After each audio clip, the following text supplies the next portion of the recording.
Ladies and gentlemen, thank you for joining the Retail Recovery, winning strategies for driving profitability for a new era of retail. As a reminder, if you have any questions throughout the conversation, to please submit them using the Q&A button on the bottom of your screen.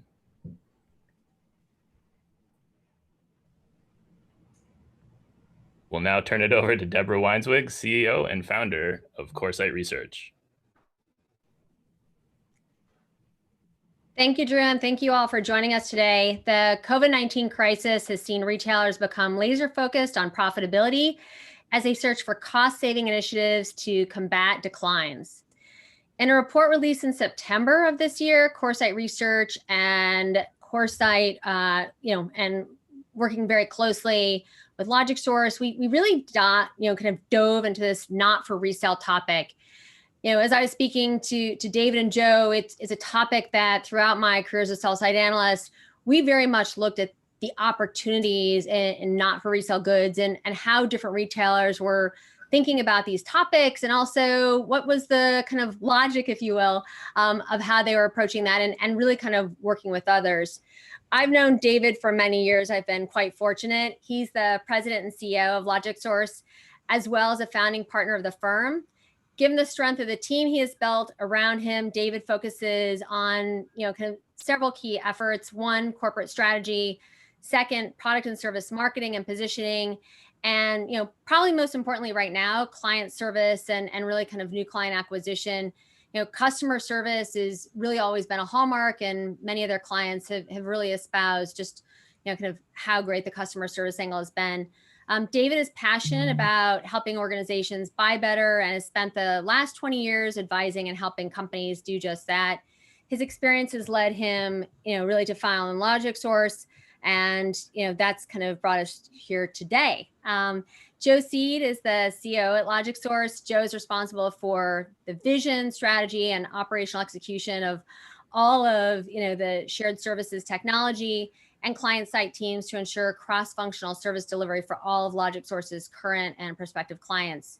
Joe has a very impressive resume with over 20 years of experience in strategy and operating consulting businesses, business transformation, technology solutions, and also change management, which once again is kind of incredibly important right now. So with that, let me kind of provide a roadmap for today. We have kind of worked very closely to really dive into what we felt at Coresight was most important on the kind of NFR, not for resale topic. And we want to, kind of ask David and Joe some of the questions along the way as, we've put together some of this data, but what does it really mean? And how can companies utilize this, especially right now when there are so many distractions, to not only improve top line, but also bottom line, which of course is incredibly important. So with that, let's go ahead and get started. And, if we think about, how many small businesses and large businesses have been, really fundamentally changed during this environment. And while they may be working on a smaller top line, there is still opportunity to, and I believe actually this holiday season is the best example, have incredible margins because of changes in their business practices. And to me, not for resale goods are, kind of a key opportunity. What we've seen is that, many retailers can work together and to also work with new vendors to achieve that. But ultimately, the goal here is really crystal clear. And, retailers must, kind of think out of the box. And it's, retailers and healthcare companies we work with and financial services companies. And many have adjusted their long-term strategies, but in many cases, there's a lot of, if you will, hidden value in what they're already doing. And to really kind of discover that, I feel is, to unlock this potential is truly a gift that David and his team are, kind of helping out with. So we worked very closely hand in glove with David and team in terms of, kind of our research objective and methodology. And, just to kind of, think through this, some of the numbers that were, I thought, the most interesting, based on the study, and you can see our methodology and the objective, and, kind of who participated was really, kind of pretty impressive. And as we think about, these functional areas, Joe, which of these roles, in your opinion, has an influence on NFR spend today? And do you think that changes in the future? Well, the short answer is all of them. So I think NFR is probably broader than a lot of people realize, and the keys to achieving NFR profit improvement really lie with the executives that are over the departments that control the budgets. So while procurement can go get the savings, the linkage between the FP&A finance group, procurement, and these business units that we've got listed on the page here, and the executives from a sponsorship perspective to help with the change management effort and push the program through are really, really key to the success of everything that we're talking about today. So David, one question as we're still on the slide is, as you think about the, as we're engaging with different executives, and what do they typically think of as the, kind of opportunity around NFR, and then what really is the opportunity? Sure. Thank you. What we found doing this for 11 years here, and we've probably done assessments over 150 plus companies. We have 26 billion of data, spend data. What we found is that in consumer businesses, whether you're a retailer selling apparel, or you're a retail bank, or whatever it may be, you spend about 19 to 20% of revenue on goods and services not for resale. So roughly 20% of revenue will be this stuff: marketing, IT, supply chain, et cetera, all the stuff you don't sell. And what we found is there's a 7 to 14% cost reduction opportunity within that. Now, there's some things that fall off that are hard to go attack, like taxes, and it's hard to take away some of the board comp or charitable donations and things of that nature. But it's a pretty safe bet that you're going to have between 15 and 20% of revenue that you should be able to drive 7 to 14% efficiency on. Those are some impressive numbers. And, once again, David, if you can talk about, one of the things I've thought is the most interesting as we, have thought about this opportunity and how retailers can understand the magnitude, right? As you kind of meet companies and kind of hop in with an audit, what, as retailers, and once again, healthcare companies and financial services, they're thinking about this, right? What is usually their biggest aha? It's funny. It still surprises me today. Companies big and small, some that you would assume are incredibly mature, still have a hard time really putting their finger on what they buy, who they buy it from, and how much they pay for it. So it's still surprising that just a multi-tiered taxonomy of what they spend by category is elusive to a lot of our clients still. So believe it or not, that can still be quite a big aha. I think the other thing that that a lot of our clients are surprised by is how distributed they may be buying. That even in a large enterprise, they're not taking advantage of their own group-wide leverage. They're still kind of slicing the bologna, if you will, too thinly across the enterprise. And I think that's always surprising, that there's some money just literally lying on the floor, even after they might have spent money with consultants or done a bunch of RFX events. I think that's always been quite a big surprise to our clients. One, how little they knew about what they buy and how much they pay for it, and then how fast some of these savings opportunities can matriculate to the bottom line. Yeah, I mean, I have to, right, as we look at this slide and kind of, how we define this idea of kind of goods not for resale, what we found at CoreSite on various engagements that we've had the honor to be a part of, even, kind of just simple things sometimes in terms of, subscribing to data or, other kind of internal, insights and information aspects, right, is right, every, kind of division or every, kind of, especially if their companies are global, different regions have different subscriptions and whatnot, and the opportunity, right, to really save can be, exponential, let alone anything around, kind of supply chain and technology, where there may be, right, in the same organization, and sometimes, right, different organizations, different geos have different names. And so even the, kind of technology company, let's say, whom they're subscribing to, they're not aware of it either. And so I think that sometimes those are, to me, as we've been involved, it's like, it's amazing, just like this found money, right? Absolutely. I just had a phone call earlier today where we had a large supplier that had 15 different contracts with a large retailer, and they didn't know they had 15 different contracts. So, just consolidating all that creates efficiencies on both sides. And then, Joe, as we think about these, kind of different buckets of spend and, kind of different areas of the organization, where do you find is usually the greatest opportunity?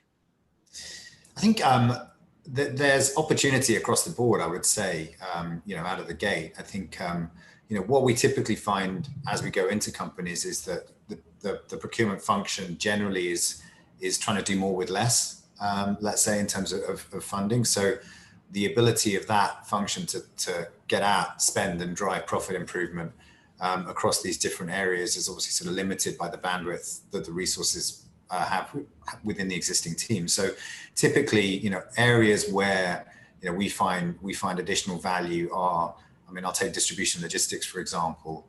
Often just because of the changing nature of that market, and particularly at the moment with everything that's going on with e-com fulfillment, there is risk and opportunity in terms of value that procurement can add, and even just extra arms and legs from procurement to go run bids in some of the transportation modes like small parcel or less than truckload or ocean air freight. Those are opportunities that timing matters, and when you do them matters. And if you've got a team that's struggling a little bit with bandwidth, you can miss opportunities, or you can be hurt by price pressure like we see in small parcel at the moment. So I'd say that's a rich area. IT professional services, frankly, the same in terms of just the volume of renewals and contracts that flow through various different departments into the IT budget and need to be managed and negotiated with, often just taps out the IT team and the procurement team. So there's always value there. Dave, I know kind of marketing is a favorite area for us in terms of how we've been able to drive spend reduction, even in sort of base media spending and everything in between that and the direct mail campaigns. Do you find sometimes in marketing, is there duplication within an organization, or is that what they're spending can be more efficient, or both? Some of both. So I think again, Dave made the point around kind of multiple different touch points for some of the bigger providers out there. That's true also across departments, right? So often we find marketing teams are going out and bringing in MarTech, new contracts and new providers and new technologies to reach customers in new ways. But that gets handed to IT, who are then kind of negotiating the contract without the full picture. And if there isn't a procurement function in between to help manage that and join up the dots, then opportunity goes begging frequently in those contracts, just because the proliferation of them at the moment in the market is pretty big. So trying to keep your arms around everything is often a challenge in those areas. And a few more questions while we're on this. David, as we think about companies that operate in multiple geographies, how does that kind of exacerbate some of these challenges, but also drive more opportunities? We've seen that companies over time, with no bad intentions, can start to build supply chains in and around their various operations, which makes sense. They've got suppliers in their market that it's easy. They can come right over and service them. But what we find is that can oftentimes lead to a lot of localized buying, which again doesn't represent the overall group leverage that organization can use, that power they can use in the market. So it can create distributed buying and dilute the value of their overall buy, and therefore their ability to drive market rates across their enterprise. So that's probably the biggest opportunity we see when they're in multiple locations. Mm-hmm. And then that translates into this slide where, as we think about, the current pandemic, and with not only much of staff being distributed, but how does that then challenge, not only some of the decision making, but the kind of ability for companies who are oftentimes, right, it's the water cooler chit chat in terms of maybe making some of these decisions, but this idea that you have multiple touch points, whereas now it can be more challenging to make decisions. And that's kind of, I guess, Joe, I'll ask you that question, then I have a follow on to that. Yeah, I mean, in terms of decision making around kind of unifying spend, usually the function that's bringing departments together, we have obviously a biased opinion on this, but it is the procurement function that's acting where, for example, you've got a big technology vendor that might have multiple sales reps selling in to different departments independently of one another. There's no necessary reason why those departments would talk to each other unless someone's looking holistically at the spend with that supplier across departments and saying, hey, did you know you've got 153 licenses with this organization, all at different price points, and no one's kind of brought them all together into a more strategic, company-wide conversation with that vendor. That's a pretty frequent situation for us in terms of coming in and joining up those dots, either domestically or internationally. What we see internationally is often procurement's on a journey, if you like, in terms of addressing NFR spend. And in our world, it's often more established in the kind of North America, Latin America region than it necessarily is in some of the other parts of the world. Europe obviously is another base, but it's kind of growing. So it's trying to get traction, have conversations with business unit leaders in different cultures and different geographies, and kind of bring them into that strategic conversation that requires usually some help and some support and some sponsorship from the executives who lead those functions internationally. That's very helpful. And then David, as we look at the other numbers on this page in terms of the impact that the pandemic has had around the company's financial health, and we've already seen unfortunately unprecedented bankruptcies in the retail industry. Are number one, as you're speaking to different retailers, are they more receptive? And or number two, are they already like, this is absolutely a challenge or a problem we need to address? What's the fastest, kind of path to, to getting there? What are you finding, or how are the executives you're talking to thinking right now? I think that before COVID, we could meet CFOs that would say something akin to, maybe we're just doing too well for you guys right now. We don't need to take cost out. I think everybody is probably in the same boat, that they know they have to. Even if you are an essential retailer who might be year over year up in terms of comps, you're going to have to try to figure out how to maintain that going into your next fiscal year, especially if you're public.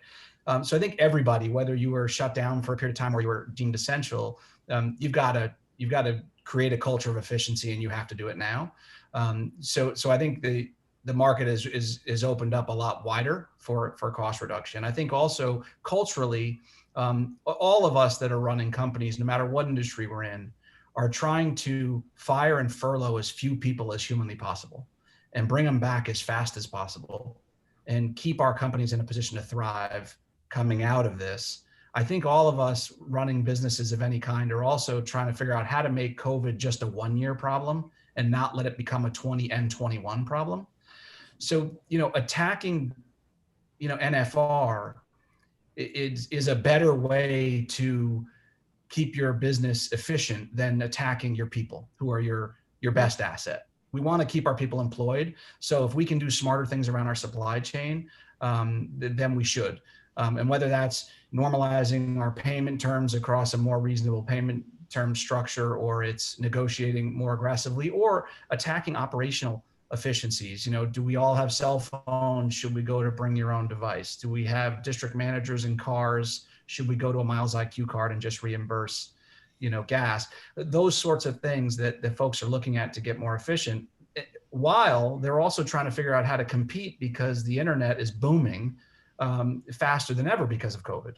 So how do they move to e-com quicker? How do they compete with the turnaround times of the likes of Amazon and Walmart?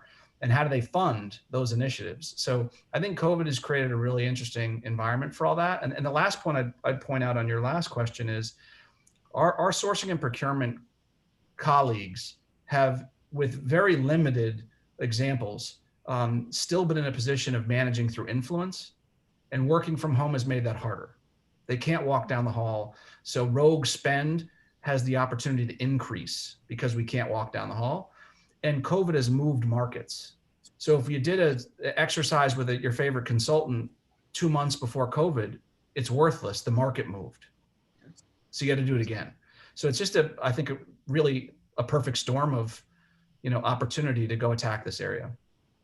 Well, the other interesting thing that, both David and Joe, you brought up is if we go back to kind of early 20 and, sustainability was definitely, not only was Wall Street very focused on the topic in terms of where to invest or not, but, this idea that there has been kind of a greening and, just kind of reconsidering spend and how to allocate.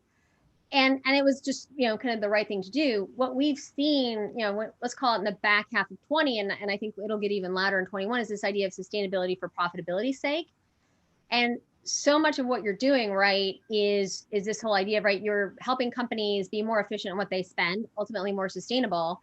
And then you're ultimately driving the bottom line, which I think from an investor perspective right now is really top of mind. And it just kind of checks so many different buckets.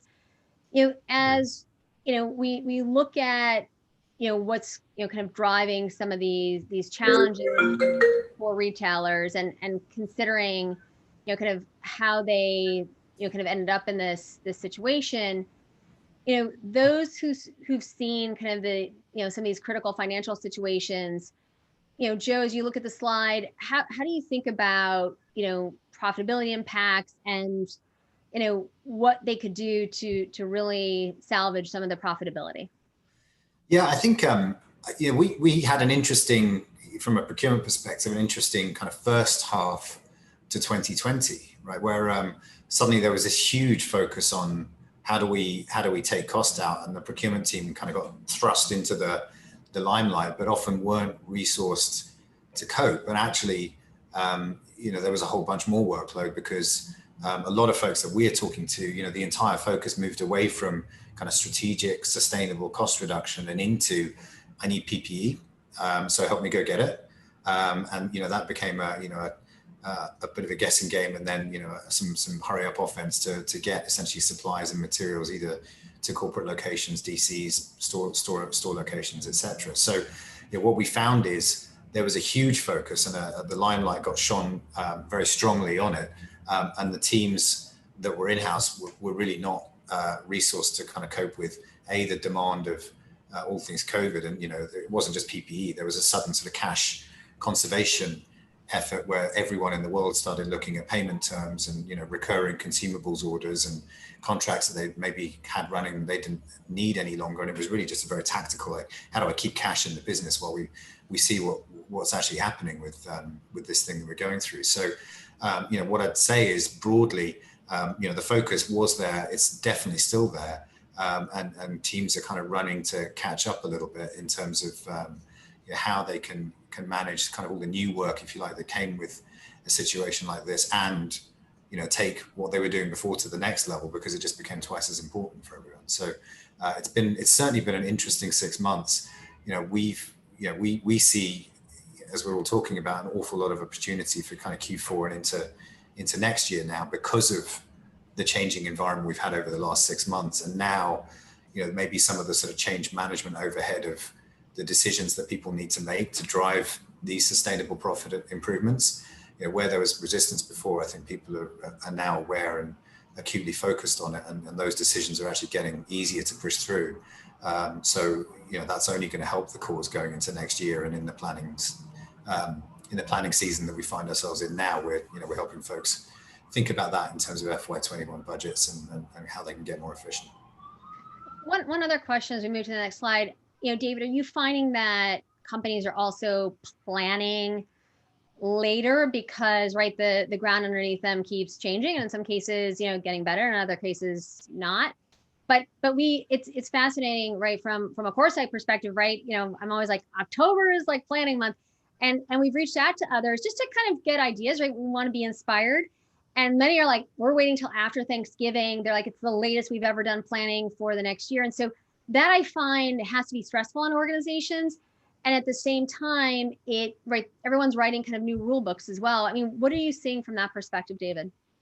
You know, we had a 30 plus CFO roundtable, and we just checked in with them a couple times during this, and some of it was focused on how does everybody get PPE, quickly, and our last one was focused on exactly this. And what we heard from the CFO core was, a resounding agreement amongst them that they're basically reforecasting every 2 weeks right now, because to your point, the sands just keep shifting. So trying to figure out how to put a stake in the ground on budgets going into 21.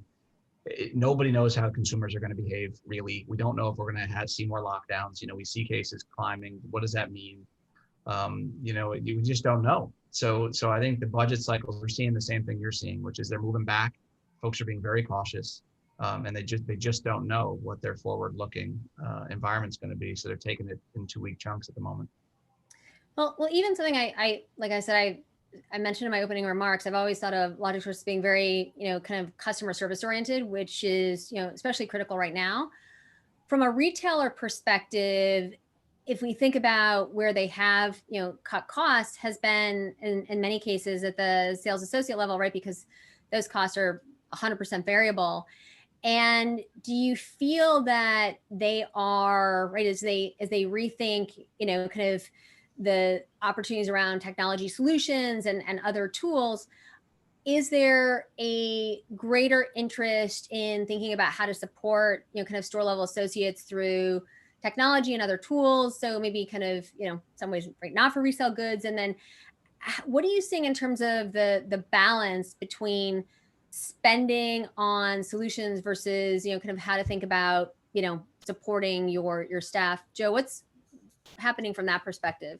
Yeah, I think no one's running around looking for ways to spend capex at the moment. So I think sort of I balance my comments with that, but there's definitely a willingness with a solid business case to take monies that are pulled out of NFR and invest in technology and modernization. I think there's definitely an awareness with folks that we're talking to that that the landscape has changed and maybe permanently with respect to just how dominant e-commerce has been and become, and how does the organization modernize to kind of catch up and keep up with that.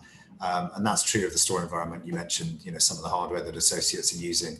Think about a cash wrap, right? If you can only put a checkout one every other cash wrap, and suddenly you've got twice the length of line in the store as a result.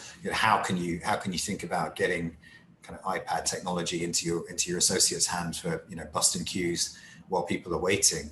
Those are all challenges that folks are trying to grapple with. And I think the main way that we've kind of helped or been involved in terms of servicing that is just finessing business cases and running analyses and scenario planning and numbers around, like, this is the return or this is the customer experience.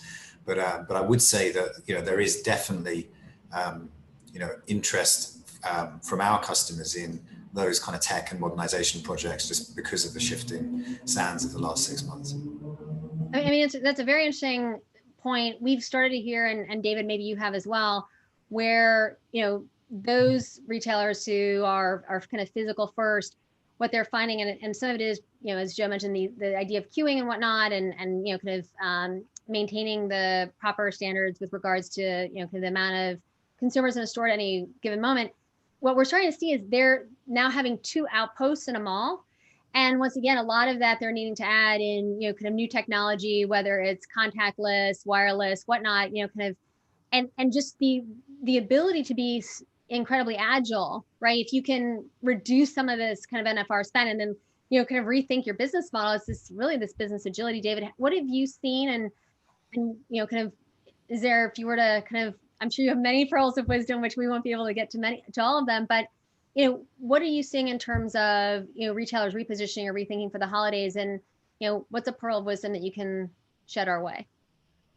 Yeah, I think, we're seeing a lot of confusion and, as you put, a lot of testing. They just don't know what the consumers mindset is, and it seems to be moving constantly. So I think, as you pointed out, they're trying to figure out how to keep their employees safe and how to keep their customers safe. And people are emotions are very high, especially in the United States right now. So they're also trying to avoid huge social media backlashes if they don't get something right. Where someone feels like employees didn't have masks, or there weren't enough cleaning stations, or there wasn't enough separation at the registers, and things of that nature. And so I think we're starting to see, we have one brand in particular, a very large retailer, who's thinking about creating for the first time ever much smaller stores for certain product lines, so that they can separate their consumers out from certain types of purchases to other types of purchases. They are an essential retailer who's been open for this whole duration, and they're thinking about creating specific small pop-up stores, so a segment of the buy can be done in a smaller environment in more localized markets. So I think there's a lot of that going on. E-com is ramping up like crazy, but it doesn't take the place of the physical sales. So the amount of money that's being poured into e-com isn't coming back at the same margins that the in-store stuff was. So I just think there's a lot of testing and not a lot of yet confirmed answers, which is why figuring out how to attack these categories of spend to fund those things they want to test is so critical. And I have to say, this to me, we've spent a lot of time thinking about sourcing, procurement, supply chain, right? New supply chains, digitization of supply chains. And right, when we look at, the impact on, kind of business models in this environment, we've heard, and it's fascinating, even right, this kind of 41% number, we've heard some retailers have, kind of increased, right? They're looking at more suppliers because, right, if one can't get it, another can. Others, on the flip side, are going to fewer because they're like, if we put more of our eggs in one basket, we'll have better success. So I think also too, right, this idea that there is a lot of, right, which path do I take, right? Do I go left in the road or right in the road? That is unlike anything that we've ever seen. I mean, outside of diversity of suppliers, where are you finding kind of the greatest impact, Joe? Yeah, I think it's been an interesting 6 months. I mean, just to pick up on that last point, I mean, taking let's go move into e-com. Well, that sounds simple on the face of it, but then where do I need to put my inventory, right? So how do I think about my DCs and ship from stores? So there's an awful lot of additional work that needs to go in terms of what people are thinking through, and supply chain, etc. With that, looking at some of the curveballs that people have been thrown, I think what we see on the screen here are some good examples, where we may have been focused on consolidation, strategic relationships, and kind of volume rate savings. Suddenly you've got this situation where at the beginning of the year the hot topic was where are my goods and services coming from, and how do I look at tariffs for those that are coming in from offshore, which is a not inconsiderable proportion usually for a retailer of their NFR spend. And what does it mean to where is the kind of certainty around what's going to get tariffed, what's not, where is it going to end up, and should I really make a move into a different geography? Everyone was sort of getting their heads around that when suddenly COVID hit and the world got turned upside down. But the problem didn't necessarily go away, and people still need to work on it. And then obviously more recently, there's been a light shone on how do I think about a diverse panel of suppliers and the folks that I'm working with, and kind of improving there.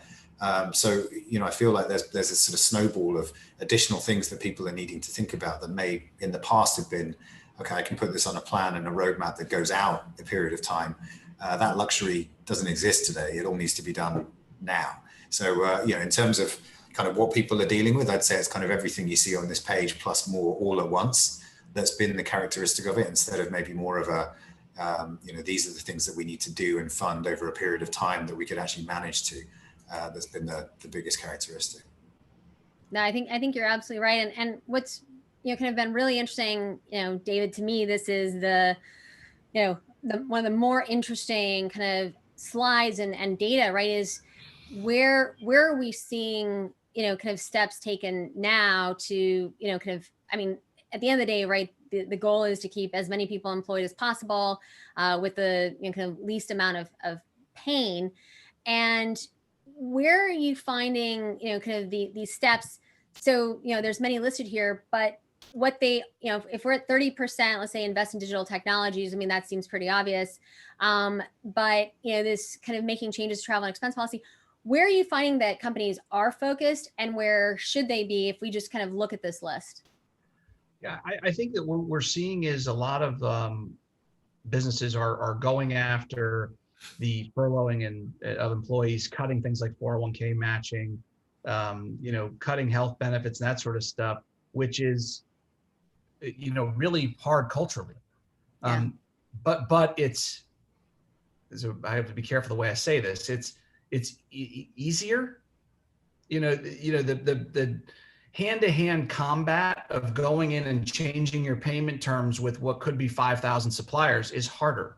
Yeah. Going in and renegotiating contracts with what could be 5,000 suppliers is harder, but the benefit far outweighs the downside versus furloughs, cutting benefits, cutting 401k matching, things of that nature. So, we see that stuff. Travel's easy because nobody's going anywhere, so that's an easy thing to cut immediately.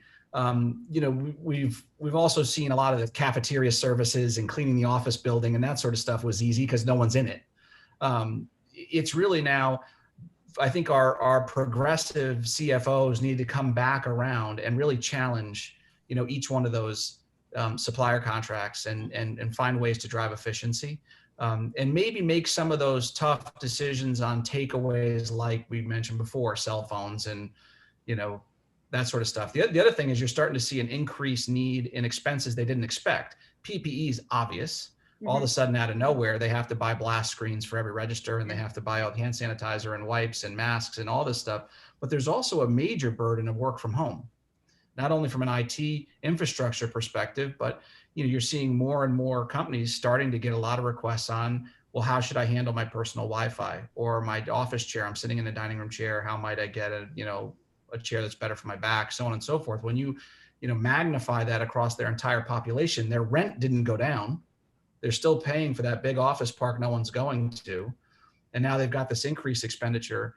So it's a real challenge, and I just don't think enough of them are attacking the really hard bit, which is going after, renegotiating supply contracts, renegotiating payment terms, and making some tough decisions on process improvements and things of that nature. Well, and it just goes back to, like I said, so much of this ends up being, right, just sustainable longer term, not only environmentally, but also for the businesses. And so many of these are, let's just say right in any environment, but right now especially. But, the reason I think it hasn't been done right is you gotta, roll up your sleeves. It's incredibly hard work. Yeah. So I think that, this is, the, kind of, we're on the other side, right? We've now kind of, this idea of focusing on NFR and having this significant profit lift. Joe, where do you find the, kind of from a profit lift perspective is, when companies go in and you're sitting down with the CFO, what is their kind of expectation?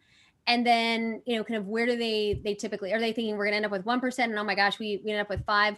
Do they usually underestimate the impact or overestimate? And how do you kind of get everything back in line? Yeah, it's, I guess just guardrails for kind of how to think about it. Dave mentioned usually in retail CPG, you're looking at sort of 20% of revenue being NFR spend, and, obviously sort of, half plus being immediately addressable. And then we've got that kind of 7 to 14% range. Normally it's sort of within that, around an 8 to 11, depending on the organization, what they've done before and the environment that we usually walk into, is the savings, if you like. How that matriculates to profit improvement then is often a kind of how well joined up is the end of the procurement process with the beginning of the FP&A and budgeting process. But usually I would say it's underestimated in terms of the value that can be brought, and we often come back with the actual numbers and the business case to the finance organizations, and there are some raised eyebrows in terms of sort of how much, how quickly. As Dave mentioned, that the flip side of this is we're always asking for sponsorship and support to push these programs through. So today's landscape is easier for that kind of initiative than perhaps it was pre-COVID. But I would say broadly, folks that we talk to and show the kinds of projects and just the volume of different things that can be done within the NFR space, they're surprised, A, at how broad the scope is and how many different levers there are to pull, and then B, sort of how much can actually be generated, how quickly by doing them. No, that's so. I mean, I think that, as we, kind of put our heads, kind of collectively together, but, based also too on what we've done historically at CoreSite, looking at kind of number one, right, is absolutely reevaluating supplier relationships. And not only, right, what we've seen in many organizations is that they're doing the same thing with many suppliers. And so not only is it inefficient, but, many people, and we do find this oftentimes too, when there's, whether it's geographically diverse, domestically or internationally, it just can be challenging. And maybe there are suppliers who not only are less expensive, but have better outcomes, which are critical. And then secondly, of course, streamlining internal processes and operations, that, kind of goes without saying that, the more that can be done there, not only kind of near term, but longer term, from how the organization operates, but also how they think about, kind of potential outcomes. And then, lastly, reviewing and updating, kind of non-sales, product specifications. I remember sitting with the CFOs, once again, as a analyst, it was fascinating to see how they were doing reverse auctions. And, they were looking at things that, you wouldn't have thought about, but right, like rolling racks and hangers and other, kind of products in terms of, significant savings. And so, this idea that there are, kind of, and we actually, just going to the Q&A, we did have, and David, I'll let you address this, but we did have a question in the Q&A from Jack. And the idea was, I'll paraphrase it, but to get started, what are some of the greatest challenges that an organization faces to, kind of really address NFR and then make decisions? So, right, you can serve up ideas, but then actually making some of those hard decisions, how does that work? And, kind of who in the organization are the, kind of key champions or stakeholders that can make that happen? It's a great question. To dive into this, I'll use a little bit of an analogy. So there's two major challenges. First is understanding where the opportunities are can be quite daunting.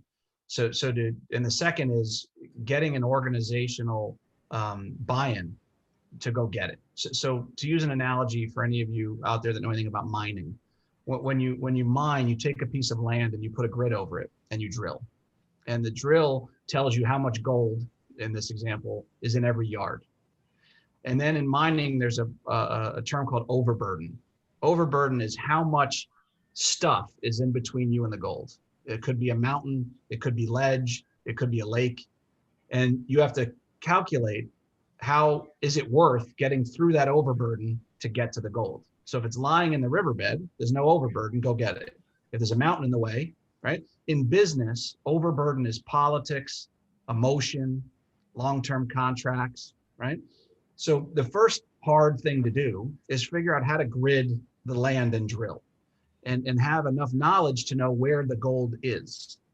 And then having the organizational buy-in on a culture of efficiency to say, let's cut through the overburden, because it's emotional. I don't want to challenge my advertising agency. I don't want to challenge my facilities maintenance and repair team. And I've had a contract with this company. They've been in place for 20 years. And I feel bad saying their price is over market. So the two primary challenges are knowing how to grid that landscape of NFR and knowing where the gold is, and then knowing which hill to die on, which one is worth going and attacking and which isn't. So, we tell our CFOs, expect that you're going to have 20% of revenue that's addressable, but you're probably going to have that be more like 10 or 11% by the time you take the overburden out of the picture. Because the flip side of that is, given what's going on with COVID and given how unpredictable things have been, some of that overburden is legitimate.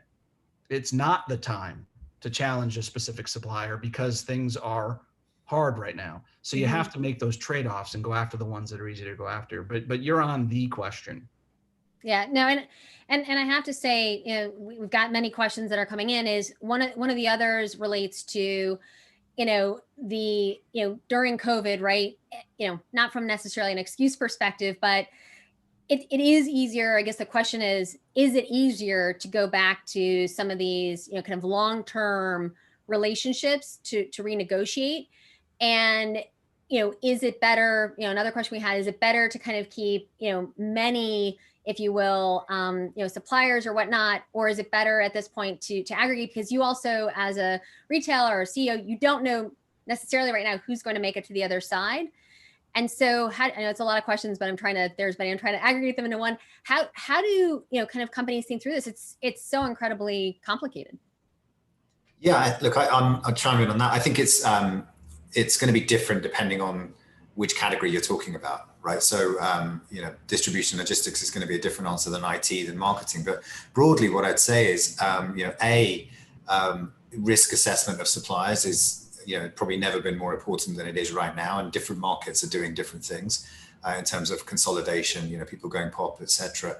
So that has to be a focus. And then I think it's, strategically, where is the business going to point its cannons? And then how do you pick the right partner that's going to, set you up for success? And then it's really the scenario planning, because there is the uncertainty that we're all faced with right now. And as Dave mentioned, people are planning in kind of 2-week cycles. So, how do I organize around, flexibility, lack of risk in my key suppliers, and making sure I balance that with getting the right price for what I'm buying. And it's really, that's a good procurement function is exactly what you need to help you through that. No, absolutely. And I think culturally, just making sure you're all aligned on what your true north is. For us, in our business, fire and furlough as few people as possible, bring them back as fast as possible, and be in a position to thrive after this thing. Every decision has to tie to those three. If it doesn't, it sticks out like a sore thumb. So if we're being emotional about something that we just don't want to cut or just don't want to change, it sticks out when it doesn't tie back to those three things. And I think a lot of our clients just need to start there. What are you solving for? And then the emotional things sort of stick out when you do it that way.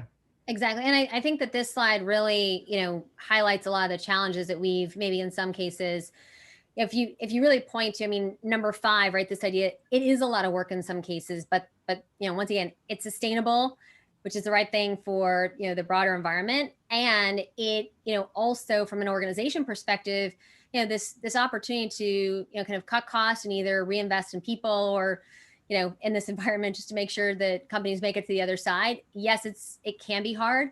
I think having a partner to kind of make it less, right, because it seems incredibly overwhelming oftentimes. And that was actually another question, is just, how do I get started, right? If I can identify this as an issue, where do I start, right? Like what's, if there's like a 10-step process, right? Like what's the first step?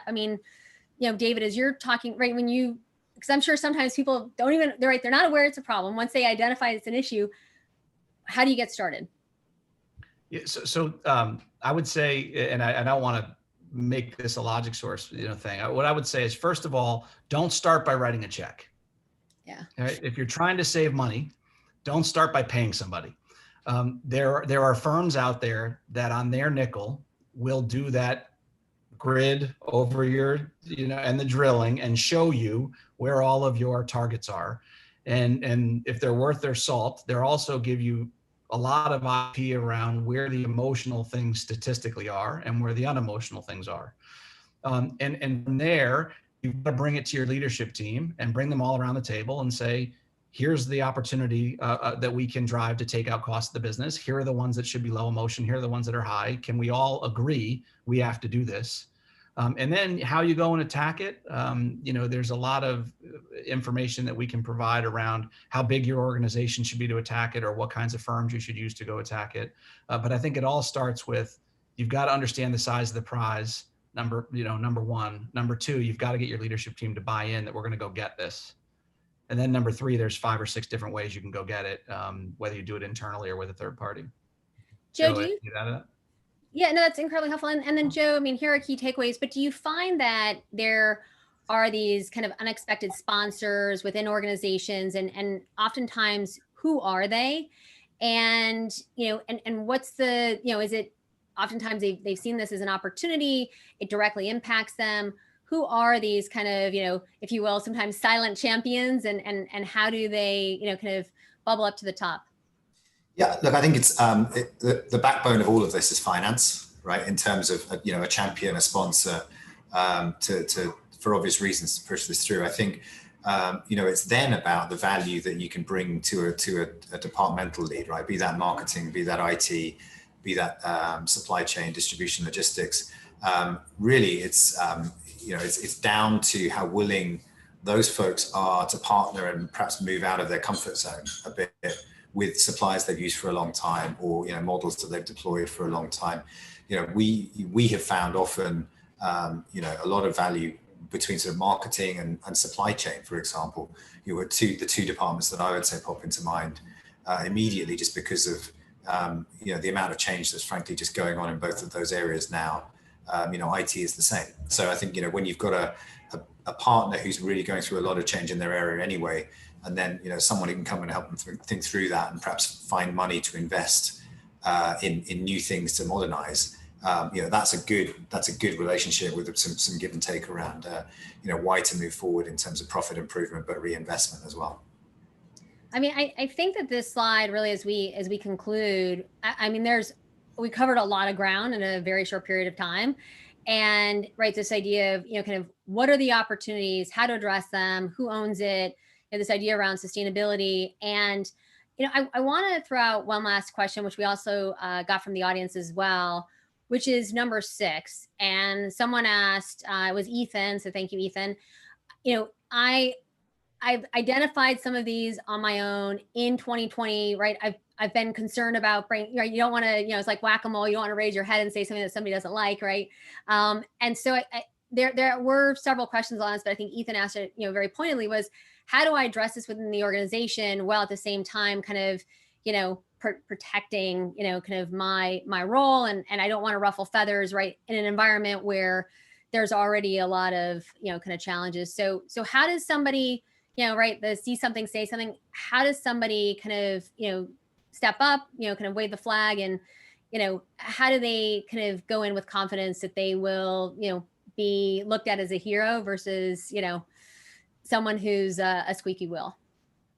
Yeah, look, it's a challenge in every organization. I think, as Joe said, you've got to get the CFO on board. If it's the CFO asking that question, there's no way to say this other than you got to muster up the courage, because your job is to keep the company financially in shape. And if it's somebody below the CFO, you've got to get the CFO bought in. They probably have a number in mind, whether it's the street or their private investors pushing them on that number. They're trying to figure out how to hit it, and they want every idea from everybody. And I think as long as you're polite, if you're not challenging, your colleagues in an emotional manner, I think the CFO will appreciate the ideas, and as best you can, do the work and have some, comps on why you think you're right. And again, you can find partners that can help you do that. But you just got to start somewhere and just take the leap.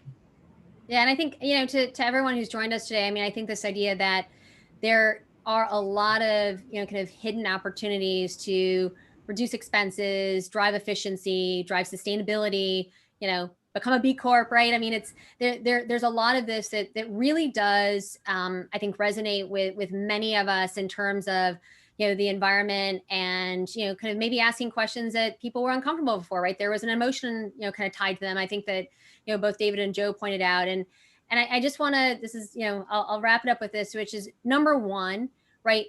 CoreSite has done a lot of research on this. We've done it for clients. We, have kind of partnered here, but it's also, as, for myself, as somebody who's spent time, kind of working inside of organizations, the opportunity is significant. And we know that, kind of focusing on it can, kind of deliver significant bottom line, but having very focused and clear strategies, because we've also been part of, right, where you've got people running in different directions, and, the ability to get it done and get it done quickly, and to kind of aggregate a lot of this thought process, this energy, and, the excitement, because it is hard. There's no kind of doubt about it, but the rewards can be significant. And, I want to just, kind of, mention and leave with this one thought. if we all kind of work together to think about this, right, it can really change the health and the path of many retailers right now.